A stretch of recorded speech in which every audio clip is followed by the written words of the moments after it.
রণে বনে জলে জঙ্গলে যখনই তোমরা বিপদে পড়বে আমাকে স্মরণ করিও, আমি রক্ষা করব। সাধু দেখবে দিনের বেলা পড়ে ঘুমাচ্ছে, হ্যাঁ অনেক বলে ওটা কি সাধু রে, এ আলস্য সাধু। হ্যাঁ, অনেকেই বলবে এটা রসুনের কত গুণ আছে। প্রচুর। তুমি এখন ব্যস্ত জীবনে থেকে যদি বলো আমি না পেঁয়াজ খাবো না, আমি রসুন খাবো না, তাহলে আর বাচ্চা সন্তানরা আমি ওরা কি কি করে? মা এসে বলছে তুই কি করছিস, তখন বলছে দেখছো না আমি ধ্যান করছি। এর কার ধ্যান করছিস? বলছে আমি শিবের ধ্যান করছি। মানে এরকম অনেক গল্প শোনা যায় যে তিনি ভক্তদের দেখা দিচ্ছেন, তার যে এই অলৌকিক কৃপা, যে অলৌকিক ব্যাপারটা, এটা আপনি নিজে কখনো অনুভব করেছেন নিশ্চয়ই? একদম পরে কিছুক্ষণ পরে দেখি পিঠের এখান থেকে আগুনের তাপ লাগছে।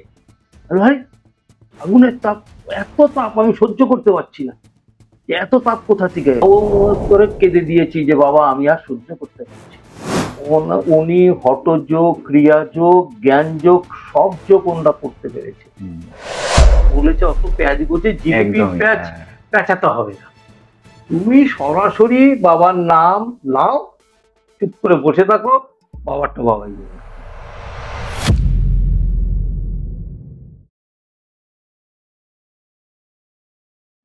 160 বছরের রহস্যময় জীবন, হিমালয়ের দুর্গম পর্বতে সাধনা থেকে সাধারণ মানুষের মনে বিশ্বাসের শেষ আশ্রয়।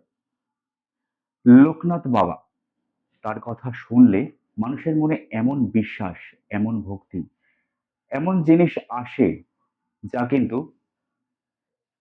স্বাধীনতার বহু আগে থেকে 200 বছর সময়, প্রায় 200 বছরের সময়কাল ধরে চলছে একই রকম অক্ষত। আজকে ধর্মচক্র অফিসিয়ালে আমাদের সঙ্গে রয়েছেন এমন একজন মানুষ যার সান্নিধ্যে আসলে মন শান্ত হয়ে যায়। বাসুদেবানন্দ মহারাজ আজকে আমাদের বিশেষ অতিথি। লোকনাথ বাবার জীবনের বিভিন্ন রহস্যময় অধ্যায় নিয়ে আজকে আমরা তার সঙ্গে বেশ কিছু পর্ব জানবো, যা হয়তো আপনাদেরও সমৃদ্ধ করবে। নমস্কার মহারাজ। নমস্কার, সকল শ্রোতাদেরকেও নমস্কার জানাচ্ছি। আমি আজকে, বাবা আমাকে ধরেছেন, বাবার কাছে এসে আমার খুব আনন্দিত, এবং আজকের দিনটাও কিন্তু অক্ষয় তৃতীয়ার দিন। তা আমাদের এই অক্ষয় তৃতীয়াটা শুরু হচ্ছে যে আজকের দিনেই উনি আমাকে ডেকেছেন, আর আমিও ঠিক আছে বাবার সম্বন্ধে যখন বলতে কিছু হবে, কিন্তু সব তো আর বাবার সম্বন্ধে বলা যাবে না। কি করে বলবো? বাবা 160 বছর বিরাজ করেছেন আমাদের এই মানে পৃথিবীতে। উনি কোথায় যায়নি পদব্রজে, উনি প্রচুর দূর দূর দূরান্ত থেকে দূরান্ত ওনারা এই পদব্রজে বেরিয়েছে। কিন্তু দেখো বাবা, এটা বইতে আমরা তো পেয়েছি, বাবা কিছু কিছু কথা বলেছেন যে আমার এই নশ্বর দেহটা যদি মরে যা, মানে আমি যদি মারা যাই, ছেড়ে চলে যাই, তোরা ভাববি না যে আমি চলে গেছে। চলে গেছি। তাই বাবা আর একটা বাণী আমাদের মধ্যে বলে গেছেন যে রণে বনে জলে জঙ্গলে যখনই তোমরা বিপদে পড়বে আমাকে স্মরণ করিও, আমি রক্ষা করব। এই মহা একটা বীজ মন্ত্র আমাদের কাছে উপহার দিয়ে গেছেন উনি। ভাবা যায় না যে কি বীজ মন্ত্র। বাবা বলেছেন সারাক্ষণ তার নাম ধরে। আর একটা কথা বাবা বলেছেন যে আমার চরণ ধরিস না, আমার আচার ধর। তার মানে উনি যেটা বলেছেন সেইটা তোরা কর, চরণ ছুলে কিছু হয় না। চরণ ছুলে কিছু হবে না। কিন্তু ওনাদের বাণীগুলো যদি আমরা এই বইতে বিভিন্ন গ্রন্থের মধ্যে আমরা যা যা পাই সেটাই আমরা পড়ি, পড়ে জানতে পেরেছি। কিন্তু অ্যাকচুয়ালি যদি ধ্যান ধারা, উনি যে জপ আর ওনার জন্ম, তাইলে আজকে আমি একটু ওনার বাল্যকালের জন্মের বিষয়টা একটু বলি।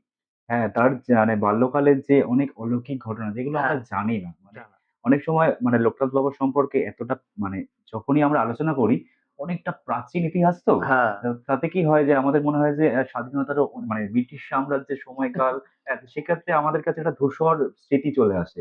তো আপনি যেটুকু মানে শিক্ষা পেয়েছেন বা দেখেছেন আ সমৃদ্ধ হয়েছেন আমাদের সঙ্গে যদি শেয়ার করেন। উনি কিন্তু শিবের অংশ। হ্যাঁ, শিব থেকেই উনি কিন্তু ওনার বাবা, মা সবসময় বলতেন তখনকারের যুগে যে, "আমার পরিবারের যদি একটা সন্তান সন্ন্যাস ধর্ম গ্রহণ করা যায়, মানে করতে পারে, তাইলে আগত ৬০ কুল আর বিগত ৬০ কুল উদ্ধার হয়।" হুম, তখনকার একটা রীতিনীতি ছিল এইটা। তা সেইটাই ওনার মধ্যেও বিরাজ করছিল রামকানাই ঘোষাল, ওনার আচ্ছা। নাম, বাবার নাম। তা উনি বারে উনি খুব আধ্যাত্মিক চেতনাশীল লোক ছিলেন। ঠাকুর ভক্ত-টক্ত সবসময় উনি পূজা পাঠ, ধ্যান, জপে ব্যস্ত থাকতেন। তখন ভগবান ঠাকুরকে বারে গিয়ে ঠাকুর ঘরে বললেন, "ঠাকুর, আমি যে এইটা মনের মধ্যে পেয়েছি যে একজন যদি আমার সন্তানকে আমি সন্ন্যাস এই তো। করাতে পারি, তাহলে আমার আগত ৬০ কুল, বিগত ৬০ কুল উদ্ধার হবে।"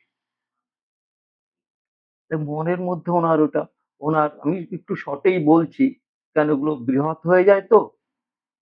এই ওনার ৪ টি সন্তান, ৩ টি সন্তানের বেলা হয়নি, এই ৪ টি, এই ৪র্থতম এই লোকনাথ বাবা আ জন্মগ্রহণ করলেন। এও অলৌকিক ঘটনা আছে ওনাদের মধ্যে।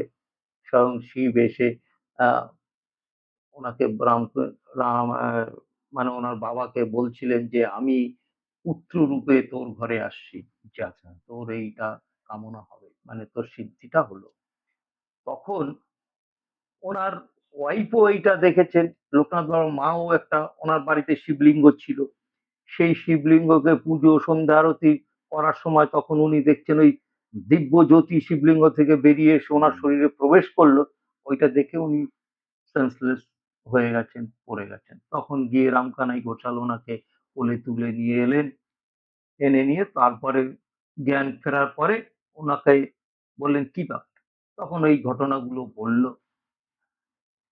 দেখুন উনার এই জন্ম অলৌকিক। আর উনি জন্মার পরে যে ওনার ওনার নামকরণ হবে এবং ওই অন্নপ্রাশন যেরকম হয় সেরকম হবে। তখন বলছেন কে করবে? এত নিষ্ঠাবান ব্রাহ্মণ কে আছে? তখন বলছে যে তার পাশের গ্রামেই ভগবান গাঙ্গুলি বলে এক হুম, খুব প্রভাবশালী ব্রাহ্মণ ছিলেন। তখন উনি ওনার কাছে গিয়ে ঘটনাগুলো বলে যে, "আপনি আমার সন্তানটিকে একবার আমার বাড়িতে এসে দেখুন।" যাক ওনার অনুরোধে রামকানাই ঘোষালের অনুরোধে উনি ওনাদের বাড়িতে আসেন। আসার পরে যে দেখলেন লোকনাথ বাবাকে দেখেই বললেন, "এ শিশু মানে মানবদেহ ধারণ করেছেন ঠিকই কিন্তু এ সাধারণ নয়। তাহলে এটা কে? পরমেশ্বর।" উনি সারাক্ষণ ছোটবেলায় মা একটা কাপড় দিয়েছিলেন যে, "এই কাপড়টা পর।" তখন তো কাপড়ের রীতিনীতি ছিল হুম, যে কাপড়টা পর। তা কাপড়টা পরতে গিয়ে উনি কি করলেন? উনি ছিঁড়ে টুকরো করে ফেললেন। এক টুকরো যেটা আমরা বলি কপিন। হ্যাঁ, সেই কপিন উনি ধারণ করলেন। ধারণ করে ধ্যানমগ্নে মানে ধ্যান করতে বসে গেলেন। মা এসে বলছে, "তুই কি করছিস?" তখন বলছে, "দেখছো না আমি ধ্যান করছি।" "কার ধ্যান করছিস?" বলছে, "আমি শিবের ধ্যান করছি।" তখন একটু বাচ্চার মধ্যে এই যে শিবের ধ্যান, এই ধ্যান জপটা এখনকার বাচ্চার মধ্যে কোনো কিছু নেই। নেই। কিন্তু এই যে ধ্যান জপটা এখান থেকেই বাবার শিক্ষা মানে আমাদের এটা মনে হয় মানে একটা বাড়ির যে পরিবেশ থাকে সেই পরিবেশ থেকে তৈরি হয়। মানে যদি বাবা কিংবা মা কিংবা এই ধ্যানের অভ্যাস থাকে সেখান থেকে হয়তো উনি পেয়েছিলেন। মানে আমি বলছি অবশ্যই, অবশ্যই সেটা তো হতেই হবে। হুম, ওরা একদম নিষ্ঠাবান ব্রাহ্মণ ছিলেন হুম, ওনার বাবা। তাহলে তার একটা পাওয়ার পাবে না? সেই পাওয়ারেই তো উনি এসছেন। এসছেন। তাহলে দেখো আমাদের এই যে বাবার যে বাণীগুলো, বাবার যে ঘটনা লীলা, ছোটবেলার লীলাই আমরা বলবো, হুম, তা সেই সবের জন্য উনি জন্মগ্রহণ করেছেন, এই বলতে বলতে সব বেরোয় তো, জন্মগ্রহণ করেছেন জন্মাষ্টমী। হ্যাঁ, সেই জন্মাষ্টমীর দিনে আরেকজন জন্ম করেছিলেন, কে? শ্রীকৃষ্ণ। শ্রীকৃষ্ণ। কোথায়? কংসের কারাগারে জন্মগ্রহণ করেছিলেন। ভাবা যায়? যিনি স্বয়ং পৃথিবীর সৃষ্টিকর্তা, সে কিনা আমাদের শিক্ষার জন্য গিয়ে জন্মগ্রহণ করলেন কারাগারে, তাই না? একদম। এগুলো ভাবতে হবে আমাদের, কেন ওনারা এইরকম লীলাগুলো করেছেন আমাদের এই শিক্ষা দেওয়ার জন্য। হুম, তা লোকনাথ বাবা এরকম একজন, মানে আমি তো ওনাকে গুরু রূপে গ্রহণ করেছি। অন্যান্য আমাদের বলছে যে সব ভক্ত, মানে এটা হলো আমার মনোগুরু। হ্যাঁ, মনোগুরু মানে আমি মন থেকে ওনাকে গুরু হিসেবে ভালোবাসি, স্বীকার করেছেন, ওনাকেই গুরু রূপে আমি গ্রহণ করেছি, আর কাউকে আমি গ্রহণ করেছেন। গুরু রূপে গ্রহণ করব না। তা তার মধ্যে সত্যি এর অলৌকিক আছে বাবা, অলৌকিক ঘটনা প্রচুর আছে, প্রচুর আছে। লোকনাথ বাবা যে এত দূরে এতদিন ধরে তপস্যা করেছেন, তারপরেও মানে যখন তার ভক্ত হয়ে গিয়েছে, আ তারপরেও তিনি ভক্তদের দেখা দিতেন। মানে এরকম অনেক গল্প শোনা যায় যে তিনি ভক্তদের দেখা দিচ্ছেন। তো মানে এইটা যে মানে তার যে এই অলৌকিক কৃপা যে অলৌকিক ব্যাপারটা, এটা আপনি নিজে কখনো অনুভব করেছেন নিশ্চয়ই? একদম, এটাই আমি জানতে চাইছি। একদম। উনি ওই যে কি বললাম বাবা, বিশ্বাস, হুম, বিশ্বাস আর তোমার যদি ভক্তি থাকে, হুম, তবে তুমি কিন্তু সেটা করতে পারো বা তুমি দেখতে পারো। দেখতে পাবেন।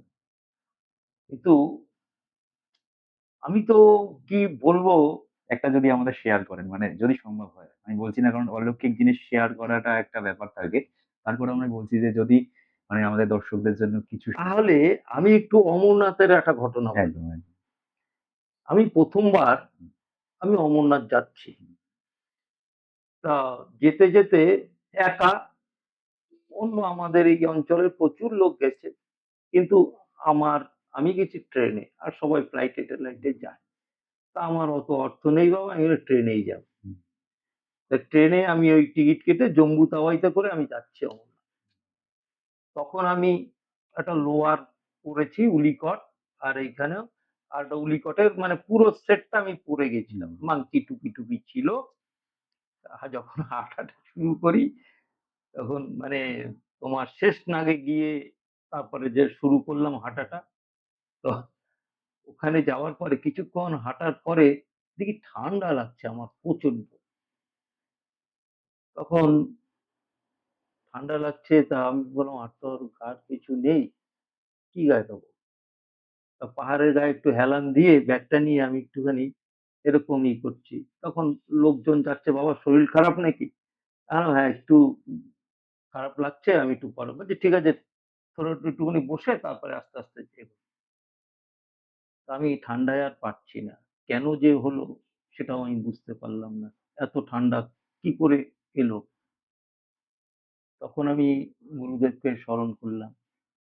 গুরুদেব, আর মনে হয় আমি পারব না। পারব না। আর না পারলে আমি কিন্তু এইখানেই দেহত্যাগ, আমি বাড়িতেও বলে যাই, হুম, সবাইকে আমি বলে যাই, দেখো যদি ৬ মাসের মধ্যে কোন রকম সংবাদ আসে তাহলে আমি ঠিক আছি। আর যদি ৬ মাসের পরও যদি সংবাদ না আসে, তাহলে মনে করবো আমার গুরুর কাছে আমি এটা বলে যেতাম। তারপরে সেই গুরু, আমি গুরুকে স্মরণ করলাম আর কেঁদে দিচ্ছি। কাঁদারও ক্ষমতা নেই, এরকম ব্যাপার। তো করতে, করতে তখন গুরু একটা ইঙ্গিত দিলেন। আচ্ছা। আমাদের মতনই কিন্তু আমার ভেতর থেকে বললেন, "তুই এরকম গুলি খুলে ফেল।" আমি বললাম, হায় কপালে, কি বলছো? যে সব আমি খুলে ফেলবো? তারপর উনি বললেন যে, হ্যাঁ, তোর কাছে তো কিছু নেই, তুই কি পড়বি? আমি বললাম, হ্যাঁ, এটাও তো সত্যি কথা যে আমার কাছে তো আর কিছু নেই, হুম, তাহলে আমি আর কি পড়বো? খুলি না ভয়ের চোটে। এত ঠান্ডার মধ্যে তারপরে আবার মনকেই বললাম যে গুরু বাক্য শিরোধার্য, তো গুরুর কথা শুনবো না, না, সব খুলি। মরবো তো, আর কি হবে? হুম, এর চেয়ে তো আর কিছু নয়। ব্যাস, এই করে সব এক এক করে করে শুধু কপিনটা আমার পড়া ছিল আর সব খালি গায়ে দাঁড়িয়ে সব খুললাম।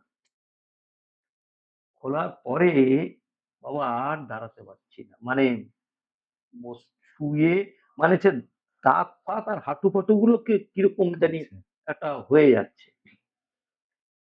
তো মানে গুরুর নামটা যে স্মরণ করব সেইটুকু সেটা। ক্ষমতা নেই আমার।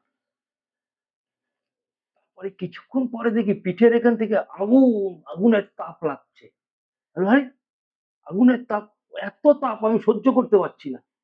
যে এত তাপ কোথা থেকে এলো? তারপর আবার হাউ-মাউ করে কেঁদে দিয়েছি যে, বাবা আমি আর সহ্য করতে পারছি না। এই যে তাপ। তাপ সহ্য করতে মানে পারছি না। অমরনাথের রাস্তায় ওই হ্যাঁ, ঠান্ডার আমা মধ্যে। হ্যাঁ, আমাকে নরমাল নিয়ে এসো। ব্যাস কিছুক্ষণের মধ্যেই দেখি আমি একদম স্বাভাবিক। সেই থেকে বলতে নেই, গুরু পাশে বসে আছে। আমিও গুরুর পাশে চরণতলে আছি। কিন্তু ঠান্ডা অত লাগে না। আচ্ছা।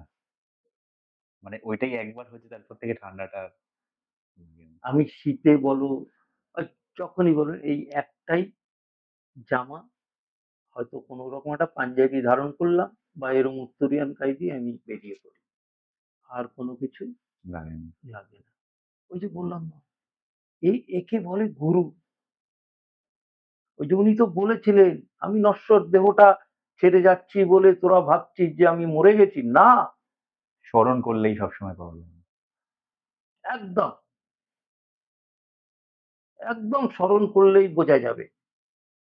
তো কাজেই আমরা সেই স্মরণটা কোথায় করছি? আমরা গুরুর কাছে যে কি চাইতে হবে সেটাই আমরা জানি না। সেই বোধটা যে গুরুর কাছে কি চাইতে হবে, এই বোধটা মানে একজন গৃহী মানুষ, যে সংসারী মানুষ, তাদের জীবনে প্রচুর চাপ থাকে। তারা অনেক অফিস কাছারি সংসার নিয়ে বা বাচ্চা নিয়ে ব্যস্ত। তারা কিভাবে মানে লোকনাথ ব্রহ্মচারী আরাধনা সাধারণ গৃহস্থরাই করেন বেশি। এবার তারপরেও একটা যে তারা যে চাইবে, যে আপনি বললেন বোধ, একটা চাওয়া। সেই বোধটা তারা কোথা থেকে শিখবে? মানে গুরু ভাইদের কাছ থেকে বা আরো কিভাবে হ্যাঁ, হ্যাঁ, শিখবে? একদম ভালো কথা বলেছেন এটা। হুম, এটা স্বাভাবিক। এটা মানে গুরু যে আমরা, আমাদের মতো ভক্ত হুম, বা অন্ধবিশ্বাস, হুম, তারাই এটাকে পথ দেখাবে। তাদের মধ্যে যদি অনেকেই জানতে চায়, অনেকেই আমার কাছে আসেন। আমার যেটুক জানি, যেটুক বুঝি বাবার সম্বন্ধে, আমি সেই পথটাকেই বলে দেই যে, "তোমরা এটা করো, নিশ্চয়ই বাবা তোমাদের রক্ষা করবেন।" কিন্তু করে বাবা, করেন। একদম। মানে আমি তো বলব বাবা তোমাকে, মানে এ যে কি জিনিস, ভাষায় সেটা প্রকাশ প্রকাশ করা যায় করা না। যায় না। এইজন্য বলছিলাম, তুমি যে বলছিলে যে সমুদ্রের কাছে কি চাইবো? হুম, ওগুলো তো সাগর। সাগরের হুম। কাছ থেকে তুমি কি চাইবা? যত বড়, হ্যাঁ? সবটাই আছে তার মধ্যে। সবটাই আছে। তাহলে তুমি কি নেবে? ওনাদের মধ্যেও সেইটা রয়েছে। তাই না? এবার মানে একটা যেহেতু বলছি বর্তমান প্রজন্মের কথা। বর্তমান প্রজন্ম যেহেতু ১৬০ বছরের একটা প্রাচীন ইতিহাস, তার মধ্যে এত কিছু রয়েছে এবং আমরা ছোটবেলা থেকে দেখেছি বাড়ি, বাড়ি লোকনাথ পুজো, ১৯শে জ্যৈষ্ঠ বা জন্মাষ্টমী। তারপরে নতুন প্রজন্মের কাছে আ মানে এসব বিষয়ে কনভিন্স করানোর কিছু নেই। হ্যাঁ? কিন্তু তারপরেও তারা যে বিশ্বাস করবে বা পাবে, স্মরণটা যে করবে, তাদের ভাষায় যদি আপনাকে বলা হয় যে আপনি একবার যদি বোঝান, তাহলে কিভাবে বোঝাবেন? না, সকলকে বলব, বাবা বলেছেন যে, দেখুন তাইলে আরেকজনের নাম বলতে হয়। হ্যাঁ, যার এই ফটোটা, এই যে বাবার হ্যাঁ, যে চিত্রটা আমরা পেয়েছি, হুম, তার কথা না বললে নয়। হুম। সে ভাওয়ালের রাজা, আচ্ছা, মানে সন্ন্যাসী জমিদার ছিল। ছিলেন। ভাওয়ালের জমিদার ছিলেন। তা উনি এই বাবার একটা ছবি তোলেন অনেক কষ্ট করে, পেরাপিরি করে, যে বাবা কিছুতেই ছবি দেবে না। তখন ওনারা বললেন, বাবা আপনার এই ছবিটা সবার ঘরে ঘরে থাকবে, পূজিত হবে এবং অনেক মানুষের উপকার হবে। তখন বাবা রাজি হলেন, বলে তাই? তো ঠিক আছে, চল একবার তোল। দ্বিতীয়বার উনি, আমরা যা গ্রন্থে পেয়েছি, দ্বিতীয়বার শট নিতে গেছে আর উনি তুলতে দেয়নি। একবারই যা হয়েছে সেইটাও তখন মনে হয় ক্যামেরা অনেক বড় টড় সিস্টেম ছিল। তখন ওই হাতে পিঠে করে জমিদার এসছেন, ওই সব নিয়ে টিয়ে এসে একবারই তুলতে পেরেছেন। তাহলে তাকে অশেষ ধন্যবাদ জানাতে হবে। তার জন্য আমরা এই বাবার ফটো আমরা পেয়েছি, সব ঘরে ঘরে পূজিত হচ্ছে। নাহলে অত প্রাচীন ছবি পাওয়া ছবি সম্ভব না। পাওয়া যেত না। আর একটা কথা জানাতে হবে, সেটাও আমাদের এই পশ্চিম বাংলায় যিনি প্রচার করেছিলেন বাবার ফটো এনে প্রথম, তিনি হলেন দাদু আমাদের নিত্য গোপাল। আচ্ছা, উনি প্রথম কিন্তু এই বারুদি থেকে বাবার ফটো এসে ফার্স্ট প্রচার করে। বিভিন্ন জায়গায় উনি প্রচার করতেন। ওনার সালকিয়ায় আশ্রম আছে, উনি দেহ রেখেছেন। যাই হোক, তা ওনাকেও ধন্যবাদ জানাতে হয়। মানে যে বারুদি থেকে যে এখানে এসছে ভারত, মানে সেটা কোন সময়?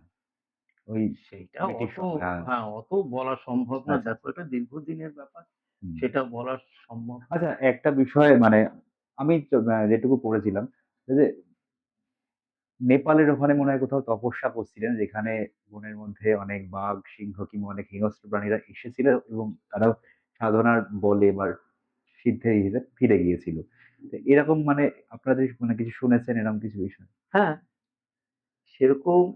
দেখো, যদি তুমি একটা যৌগিক ক্রিয়ার মাধ্যমে, হুম, উনি হঠযোগ, ক্রিয়াযোগ, জ্ঞানযোগ সব যোগ ওনারা করতে পেরেছে। হুম, বুঝতে পেরেছো? কিন্তু একবার ওইখানে যখন ওই নেপালে বললেন না, ওটা হলো ছিল ওই চীনের ওই জায়গায়। গন্ডকি এরকম। হ্যাঁ, চীনের ওই জায়গাটায়। তা চীনের মধ্যে ওনারা যখন গেলেন, তখন কে কে ছিলেন? তখন তৈলঙ্গ স্বামী ছিলেন, আচ্ছা, তখন বেণীমাধব ছিলেন, হুম, আর গুরুদেব ছিলেন। এরা তিনজন ওইখানে পদব্রজে সব ঘুরে ঘুরে ওখানে এসছে। আসার পরে চীন তখন ওনাদের আটকিয়েছিল যে চীনের সীমান্ত দিয়ে হ্যাঁ, পেরোচ্ছে। তো তখন বলছে, না, এটা তোমরা কোনো কিছু চক্র আছে তোমাদের। তখন ওরা গিয়ে ধরে নিয়ে জেলের লকআপে ঢুকিয়ে দিয়েছে। তা ওই যে ওনরা একবার দেখে বাইরা, একবার দেখে ভেতরে, এ দেখেই ওদের মাথা খারাপ হয়ে গেছে।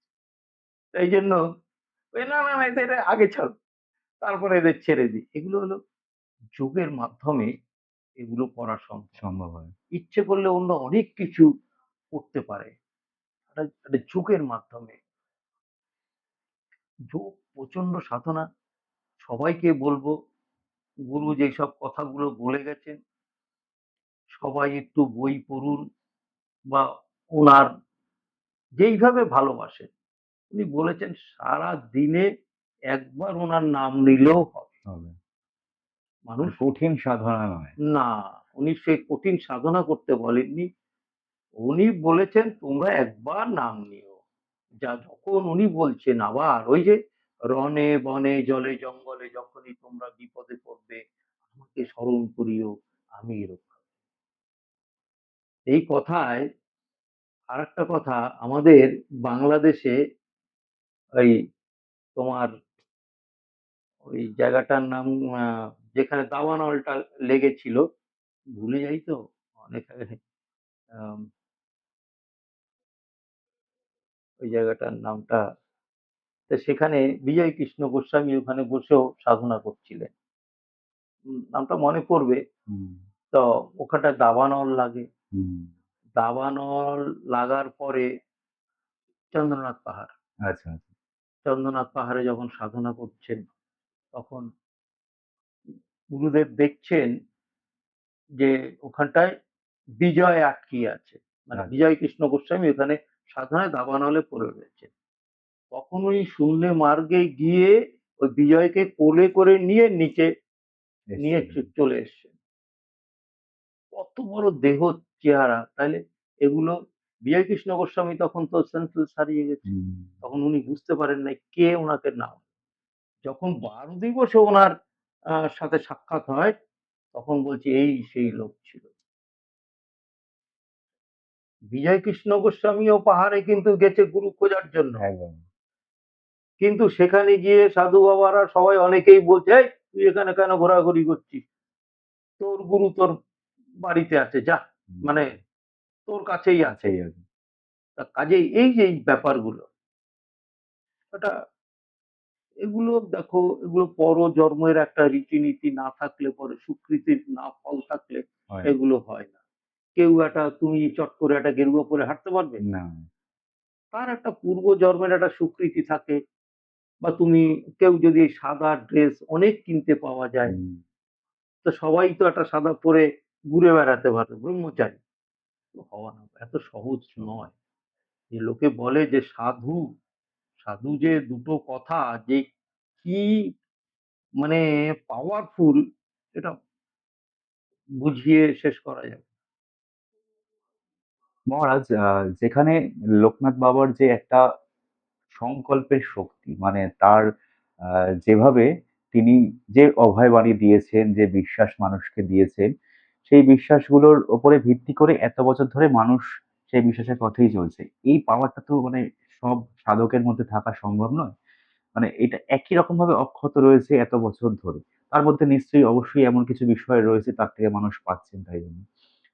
কিন্তু তার যে লীলাক্ষেত্র বারদী বা তার ওই সময়কার তারা সমকালীন সময়ে যারা যেমন বিজয়কৃষ্ণ গোস্বামীর কথা যেরকম বললেন, সেরকম মানে তার ছোট থেকে বড় হওয়া এবং সাধনার সময় তিনি কালীঘাটেও তপস্যা করেছিলেন এরকম শুনেছিলাম আমি ছোটবেলায় ছোটবেলায়। এবং ভগবান গাঙ্গুলির সঙ্গে। তো এই যে তার লীলাক্ষেত্র সেগুলো তো একসময় প্রকাশ পেয়েছে। একটা বয়সে প্রকাশ পেয়েছে। এবার তিনি যখন ১ম কোনো ভক্তকে কোনো অলৌকিক জিনিস দেখালেন, এরকম কোনো ঘটনা? হ্যাঁ, সেটা রয়েছে। সেটা দেখো, এমনি তো ওনারা ঘুরে ঘুরে, যেরকম মানে মক্কায়ও উনি গিয়েছিলেন। মক্কায় গিয়েছিলেন। মক্কায় গিয়ে উনি মুসলিম ধর্মে দীক্ষিত হয়েছিলেন। আচ্ছা। কেন? সেইটা উনি করেছিলেন যে আব্দুল গফুর বলে একজন সাধক ছিলেন হ্যাঁ। প্রচন্ড। সে ওই কথাটা বাবা জানতে পেরেছেন যে ওইখানটায় এত বড় উঁচু মাপের সাধক রয়েছে। তো উনার কাছে যখন যাওয়া হলো, গুরুদেব যখন গেলেন, ওনারা সকলে মিলে তখন বললেন যে আপনি, মানে লোকনাথ বাবাকে জিজ্ঞাসা করলেন যে কদিনের? তখন বললেন, উনি একটু নিয়ে বুঝে তখন বললেন আমি দুদিনের। আর আব্দুল গফুরকে বাবা আবার প্রশ্ন করলেন আপনি কদিনের? তখন বলল যে আমি ৪ দিনের। এর তার অর্থ? এর অর্থটা হচ্ছে যে আমি আমার জন্মের ২ জন্মটা আমি জানি। আচ্ছা। হুম। আর আব্দুল গফুর জানেন ৪ জন্ম। তার মানে সাধনার পাওয়ারটা দেখো। পাওয়ারটা কোথায়? সাধনার পাওয়ার হচ্ছে, এইজন্য সবাই যদি ৫ টা মিনিট বা ১০ টা মিনিট করে ঠাকুর ঘরে হোক বা বিছনার মধ্যে বসে হোক, যদি একটু পদ্মাসন পারলে পদ্মাসনে হোক, নাহলে যেকোনো সুখাসনে বসে যদি একটু চুপ করে ১০ টা মিনিট শান্তিতে বসে থাকে, দেখবে। আ এইটা নিয়ে আরেকটা মানে আমি একটু গভীরভাবে জানতে চাইছি। সেটা হচ্ছে এই যে শান্ত হয়ে ১০ মিনিট বসা বা ধ্যান করা। এই অভ্যাসটা কিভাবে করবেন একজন সাধারণ মানুষ যে একদম কিছু জানে না? ধরুন আমি সম্পূর্ণ আজকে থেকে মনে করছি আমি কালকে থেকে ধ্যান করব। কিংবা কালকে থেকে কিছু হয় না, আজকে থেকেই করব। তো সেখানে আমি কি ভাববো? ধ্যান করার সময় আমার মনে তো অনেক থটস আসবে, অনেক চিন্তা আসবে। না, সেটা তো আসবেই। হুম, দেখো, আমরা গৃহস্থ জীবনে বাস করছি। হুম, এই গৃহস্থ জীবনে বাস করতে গেলে আমাদের বিভিন্ন রকমের সংগ্রামের মধ্যে যেতে হবে। যেতে হচ্ছে।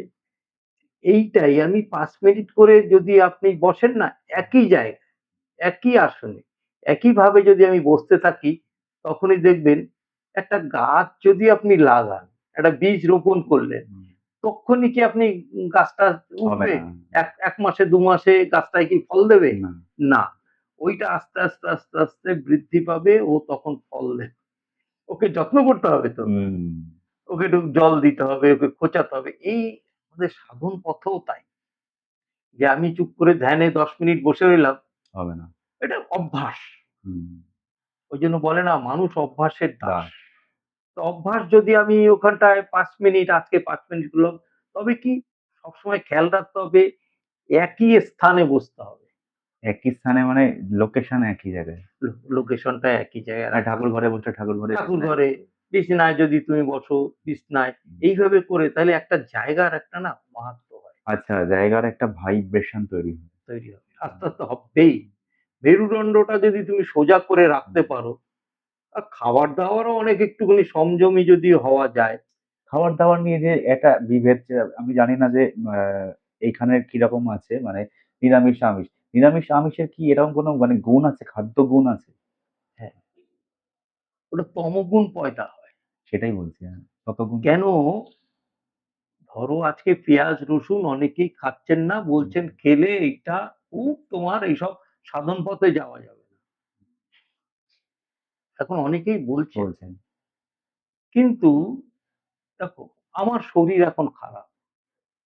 একটা রসুনের কত গুণ আছে। প্রচুর গুণ।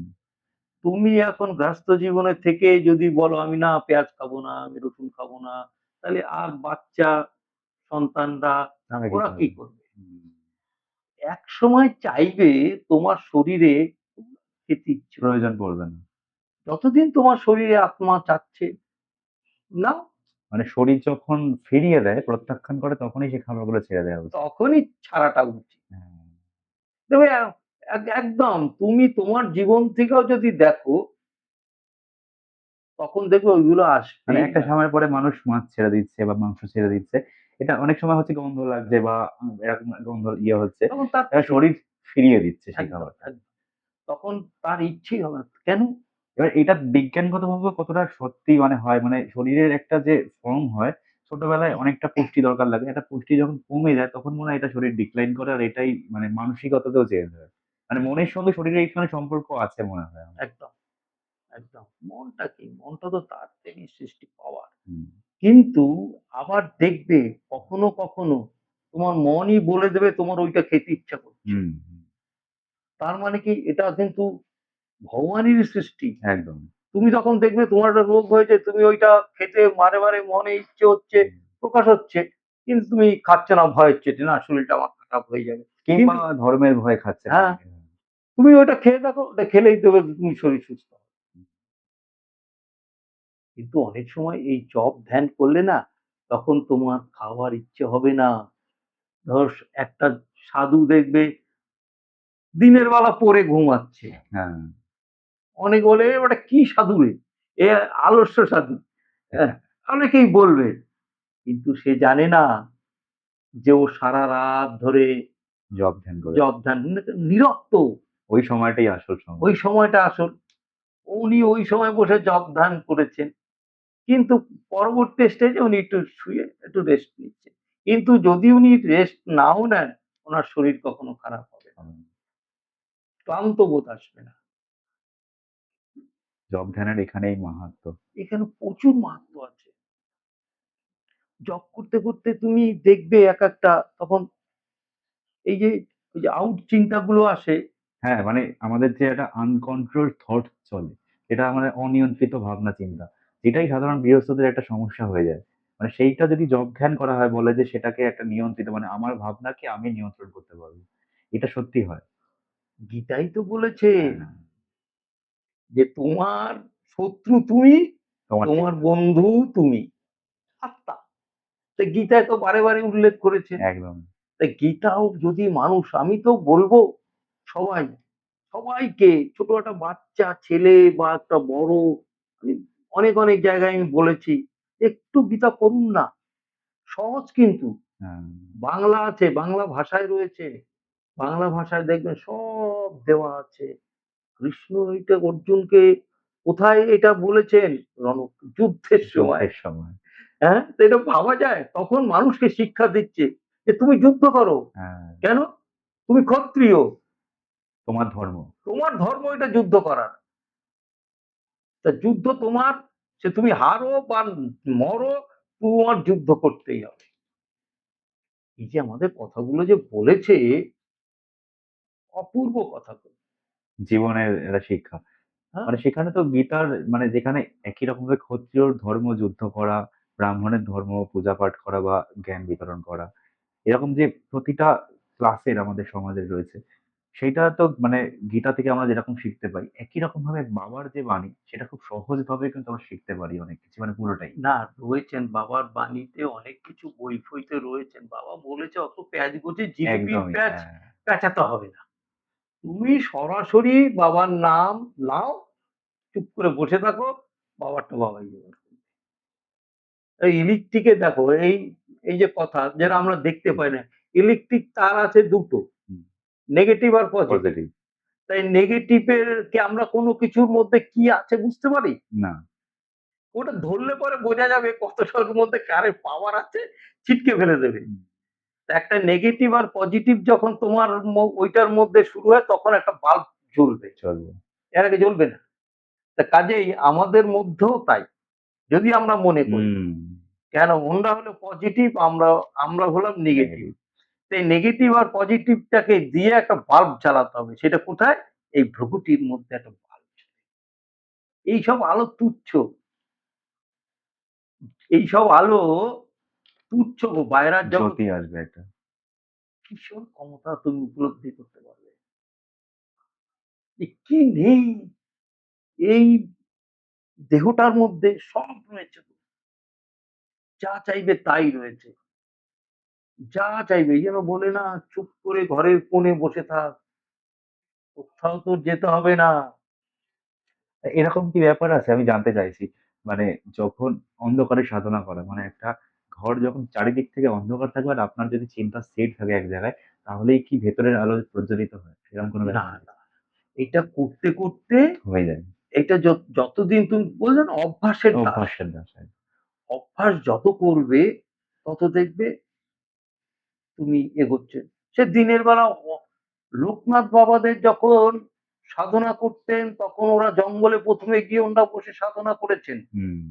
ভগবান গাঙ্গুলি জঙ্গলে নিয়ে বসিয়ে ওই যে কালীঘাটের কথা কালীঘাটের বলেছিলেন, ওই কথার প্রসঙ্গ তো সব এদিক ওদিক হয়ে যায়। যাই হোক, সবই তো আমি, অনেক কিছুও তো আমি জানি না বাবা। হ্যাঁ।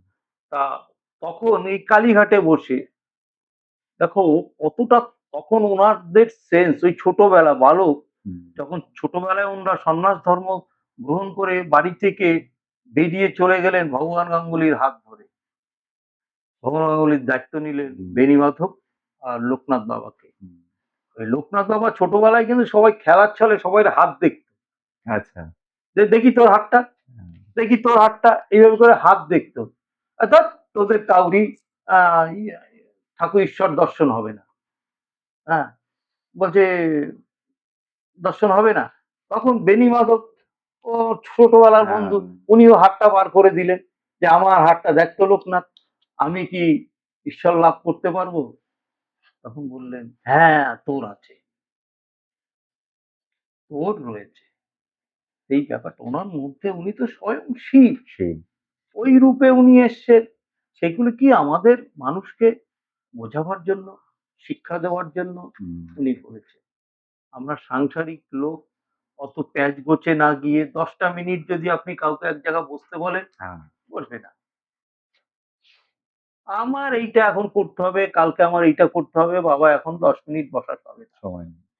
কিন্তু ১০ মিনিট করে যদি সে বসে, তার ব্রেন যে কতটা মানে পরিষ্কার সচ্ছল প্রচুর। থাকবে।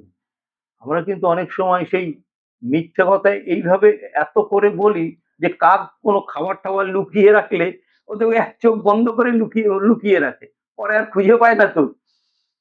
তা আমরাও তাই। যে আমরা এরকম অনেকগুলো কাজ, অপরাধ কাজ করে ফেলি। হুম। তখন আর কিছু, আরে উনি তো দেখছেন। দেখছেন। উনার চোখ কি করে ফাঁকি দেবে? তাই না? এরকম হয় যে মানে আমি যদি মানে ব্যক্তি জীবনের ক্ষেত্রে হয় যে প্রচুর অপরাধ করে ফেলি আমরা যেটা আপনি বললেন সেই প্রসঙ্গ ধরেই বলছি। সেই অপরাধের ক্ষেত্রে আমি যদি লোকনাথ বাবার কাছে প্রায়শ্চিত্ত করতে আসি, সম্ভব সেটা? যা আমি শুধু স্বীকার করলেই হবে। স্বীকার করলেই হবে আচ্ছা। যে বাবা আমি অযাচিত ভাবে করেছি, এবার আমাকে সঠিক পথ দেখাও। নিশ্চয়ই নিশ্চয়ই হয়। এটা হবে, কিন্তু মনকে সেইভাবে করতে হবে। মনকে তুমি ওই মানে যে নিজের মনকে নিজে ঠকানো যাবে না। ঠকানো যাবে ওয়েট, মন মানে আমার একটা ওয়েট হয়, ওই এক হ্যাঁ, মন দু না, না, মন। না, না। মন মানে হ্যাঁ, মন মানে একদম মন, ওই ওয়েট নেওয়া চলবে না। ওইটা কি ওয়েট নিয়ে চললাম, হুম। কিন্তু ওইটা করলে চলবে না। মানে জীবন যাপনটাকে আমি এইভাবে রাখতে পারি। হ্যাঁ, দেখো আবার বলেছেন এই মহর্ষি বাল্মীকি মুনি হলেন কিভাবে রত্নাকর দস্যু। হুম। ওই কথায় কথা ওঠে না বাবা, একদম, একদম। সেই রত্নাকর দস্যু কি ছিলেন? রত্নাকর দস্যু মানুষের কাছ থেকে সব লুণ্ঠন করে, হত্যা করে সবকিছু নিয়ে ওনার সংসারটাকে চালাতেন। হ্যাঁ। কিন্তু যখন উনি, নারদ তখন ওনাকে বললেন যে নারদকে বেঁধে বেঁধে ফেলেছেন, হুম। যে এই লোকটাকেই ধরেছি। তখন নারদ বলছে তুই কি আমাকে মারবি, সবকিছু নিবি লুট করে, এর পাপের ভাগই কে নেবে? বলে কেন? আমার বাবা মা, আমার সন্তানরা, আমার বউরা সব নেবে। বলছে আগে গিয়ে জিজ্ঞাসা করে আয়। বলে না তুমি পালিয়ে যাবে তার ছল করছো। বলছে না আমাকে ভালো করে বেঁধে রেখে যান এই গাছের গোড়ায়। তো বেঁধে রেখে চলে গেছে। তারপরে ফিরে এসে বলছে কেউ নেবে? বলছে না। বলে তোর পাপের ভাগই আমরা কেন নেবো? এই যে মনের চেতনাটা যে সেটাই। যাচ্ছে, তারপরে কি করলো? যে আমার উপায় কি? তখন বলছে তুই রাম নাম জপ কর। এই যে রাম নাম, ওর রাম নামটাও আসছে না। হ্যাঁ, তখন একটা মরার ডাল দেখে বলল, গাছের ডাল। বলে এটা কি? মরা ডাল। বলছে ওই মরা মরাই বল। রাম হয়ে যাবে। ওইটাই রাম হয়ে গেছে। দেখো, তা সে ওখানে আত্মসমর্পণ করেছেন। তাহলে আমরাও যদি সেইভাবে গুরুর কাছে আত্মসমর্পণ করতে পারি, যেকোনো জায়গায়, হ্যাঁ, অপরাধ যদি করি, বাবা মারছে, মা মারছে, বা তাদের কাছে যদি একটুখানি আবার অন্যায় স্বীকার করে নেই, দেখবে ওদের আশীর্বাদী হাত থাকলেই যথেষ্ট। যথেষ্ট। গভীর যোগক্রিয়া থেকে লোকনাথ বাবার আশ্চর্য অলৌকিক গল্প আজকে ধর্মচক্র অফিসিয়ালে আমরা আলোচনা করলাম শ্রী বাসুদেব নন্দ মহারাজের সঙ্গে। আহ মহারাজ, আজকে আপনার যে গল্প আমরা শুনলাম, গভীর আধ্যাত্মবাদের আলোচনা, তার জন্য আপনাকে অসংখ্য ধন্যবাদ। আহ ধন্যবাদের কিছু নেই। হুম, কোনো সাধু যদি বলে এটা আমি করি, হুম, তাহলে এটা মূর্খের পরিচয়। একদম। কারণ উনারা করান, তাই জন্যই হচ্ছে। তার জন্যই হচ্ছে। আজকে যে আপনার কাছে আমি আসবো বা এই ধরনের আলোচনা হবে আমি কি জানতে পেরেছি? না, আপনি বলেছিলেন ঠিক আছে আপনি আসুন একটু আধ্যাত্মিক আলোচনা হবে। কিন্তু এইটাই, এগুলো এই যে পূর্ব নির্ধারিত করা আছে, করা আছে। তার জন্য আজকে হয়েছে। যদি মনে করি আমি করি না, না, এসব ভুল কথা। কিন্তু আমি সমস্ত ভক্তদের এবং সমস্ত ভারতবর্ষ, আবারও বলছি, পশ্চিমবাংলা বা সমস্ত ভারতবর্ষের বাসীদের বলবো, আপনি যেই ঠাকুরেরই হন না কেন, হ্যাঁ, যেকোনো ধর্মের আপনি হতে পারেন, সেই গুরুদেবের নামটাই ঠিক করে 10 মিনিট 5 মিনিট করে জপ করুন না। গুরুদেব বলেননি যে আমার নামই জপ করো, কিন্তু উনি বলেছেন ওনাকে যে ভালোবাসবে সে কিন্তু তার নাম জপ করলে উদ্ধার হবে বা মুক্তি পাবে। হুম, এই যে নৈষ্ঠিক সন্ন্যাসটা যে উনি নিয়েছিলেন, এটা কি চাট্টিয়ানি ব্যাপার? উপনয়ন নিয়েছেন ছোটবেলায়, 11 বছর বয়সে উনি তখন থেকে বেরিয়ে গেছেন। পরিব্রাজন হ্যাঁ, এবং সাধনা। সাধনার পথে। আর তো উনি ফেরেননি। একবার ফিরেছিলেন, সেটা গুরুদেব নিয়ে গেছিলেন ওনাদের পূর্ব, পিতামহ। মানে এই জন্মের তার আগের জন্মে আগের জন্ম। যেটা যেটা ছিলেন সেই সব জায়গায়। অন্য একদিন যদি আলোচনা হয়, হুম, আবার আপনাদের সাথে মানে এসে বসবো। কথা আমারও ভালো লাগছে যে আপনাদের পেয়ে এতটা কথা আমি বলতে পেরেছি, এবং এখনো পর্যন্ত আমি সমস্ত মানুষকে বলবো আজকে অক্ষয় তৃতীয়ার দিনে যদি আমার এই কথাগুলো ভালো লেগে থাকে, আপনারা এই বাবার সাথে যোগাযোগ করবেন, এবং এদের সাথে যোগাযোগ করলেই দেখবেন ওরা অন্যান্য সাধু সন্তাদেরও ধরে নিয়ে আসতে পারবেন। আমি চাই এরা আরো উন্নতি হোক। কেন আমরা কদিন